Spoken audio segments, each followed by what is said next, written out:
8h19. Le 7-10 Listen anywhere. وحده من سوريا نيبريمت. sur France Inter. Géopolitique, bonjour Pierre Aski. Bonjour Nicolas. Pierre, vous nous parlez des tensions entre Israël et les États-Unis. C'est le début d'un bras de fer déterminant à plusieurs niveaux. Les désaccords entre le Premier ministre israélien Benjamin Netanyahou et le président américain Joe Biden sont désormais au grand jour.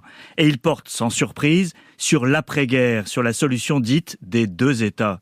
C'est un couac diplomatique peu fréquent entre alliés, surtout en temps de guerre. Vendredi, Joe Biden et Benjamin Netanyahou se sont parlé par téléphone pour la première fois depuis un mois. Le compte-rendu américain indique que le Premier ministre israélien ne s'est pas montré opposé à la solution des deux États. Le lendemain, en plein Shabbat, Netanyahou sort un démenti, il n'est pas du tout d'accord. Il est allé plus loin hier en déclarant qu'Israël entend conserver la responsabilité de la sécurité à l'ouest du fleuve Jourdain, c'est-à-dire sur une zone qui couvre à la fois l'État d'Israël et les territoires occupés palestiniens.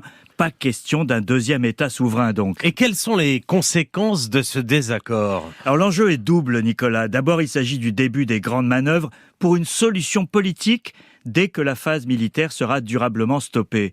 C'est le moment de lancer des ballons d'essai, comme ce plan arabe qui propose une reconnaissance d'Israël par l'Arabie Saoudite en échange d'un engagement irréversible en faveur d'un État palestinien.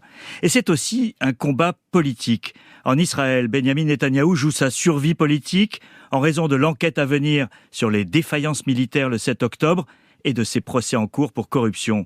Les désaccords au sein du cabinet israélien sont connus.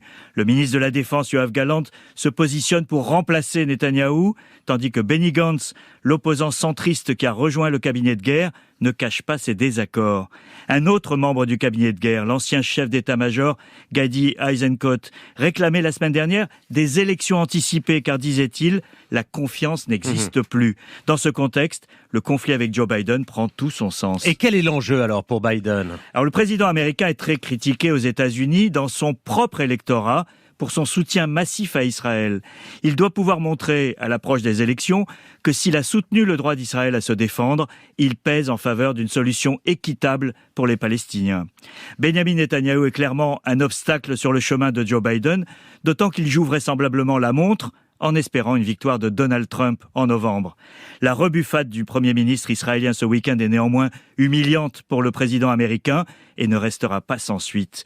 Les Européens, grands absents de ces débats, tentent de peser eux aussi.